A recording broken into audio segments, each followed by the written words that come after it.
how to learn 2D animation 2025. What you have to learn, what are the fundamentals, what is important when learning. So there are a lot of different software. No matter which software you're using, the fundamentals keep the same. So you can, especially for 2D animation, the animation principles, for example, you can apply them later to every software. One that you can use immediately without spending any money is Krita, or similar OpenToonz. Then also software that pro animator are using. One that I'm also using a lot is Clip Studio Paint X. That's a great software, I love it. In Photoshop you have a little bit more like painterly features you can use. Blender, exceptional for 3D work, and you can combine your 2D animation work with 3D, for example with Grease Pencil. Lastly, if you have an iPad, you could also check out Procreate and Procreate Dreams. There's a big value in practicing drawing just with a pen on paper. The most important thing to become a good animator are the principles of animation. So there are squash and stretch, timing, anticipation, and staging. The cool thing is these principles of animation apply to every animation you do, even motion design, 3D animation. You don't have to draw perfect to use these principles already. So you can start really with the basic animation tutorials and learn to apply these principles of animation. First, like understand what is timing, what is spacing, how does animation or 2D animation even work. All these things cover the principles of animation. For example, you have anticipation, where you have a movement in one direction,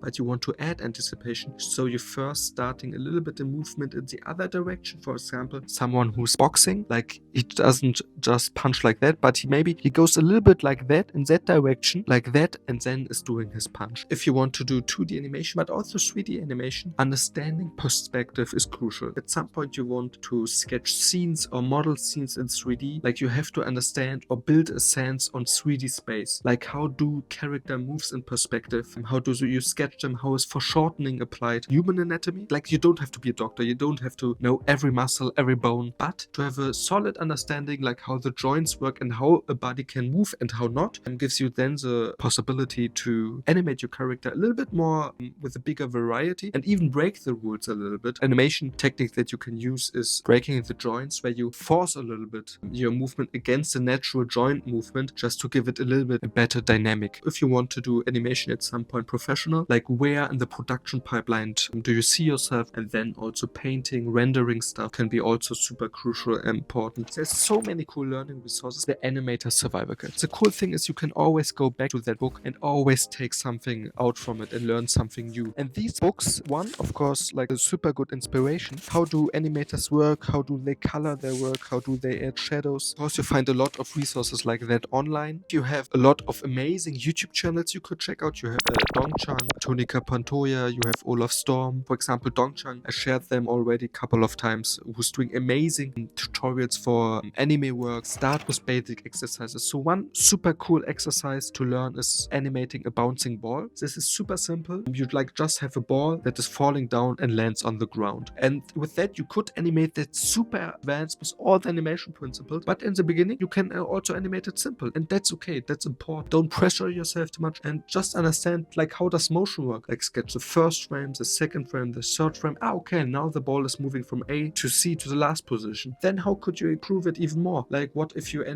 adding a little bit, maybe a squash and stretch, so you're making the ball while it's falling down a little bit thinner, and change a little bit the volume of the ball that is falling. Also use reference, that is helping you also a lot when understanding animation. Then when you feel a little bit solid with that, you could explore a walk cycle. And with that, I would highly recommend you using the Animator Survivor Kit. You could animate like a hammer swing, where you learn a little bit on timing, like if the hammer falls down, when the nail, like when do you have the contact and the nail moves down. Then you could go into perspective if you feel a little bit comfortable with that, and take just a cube and let the cube in perspective move from A to B. If you have like a fan of an animation, for example, you like Naruto or something, like do simple studies, like, and like don't take super long scenes, but maybe take a scene like only one punch from a character and try to replicate that. Try to replicate the motion and the frames. Like you don't always have to sketch every frame, maybe only like every second or third frame. Take super small projects on your own and also keep them short. Maybe even like the first animation you're doing on your own is only 1 second. Don't make it too big, and then try to bring it from a sketch to a finished state. Try things out, see what's fun for you and what's not, and with that go step by step on your journey on becoming an animator. And a key thing here is to have regular practice. So with that, I don't mean you have to sketch or animate every day, but I think it's not bad to have a regular session every week. So to round this up, I hope this video here gave you a little roadmap on how to learn animation, and yeah, super excited to hear from you. What will be your first animation? If you're looking for more tutorials, for streams, for insights, and how to learn these basic animation things, or even more also advanced things, check out my videos. I upload also every week short videos where I explain, cover, or break down the animation topic, and then also streaming every week. Take a little bit longer the time to answer your questions and explore the world of animation. Let me know in the comments if you have any more questions, and if you support me, like the video, subscribe, join one of my streams. Thank you so much for watching, everyone. Bye.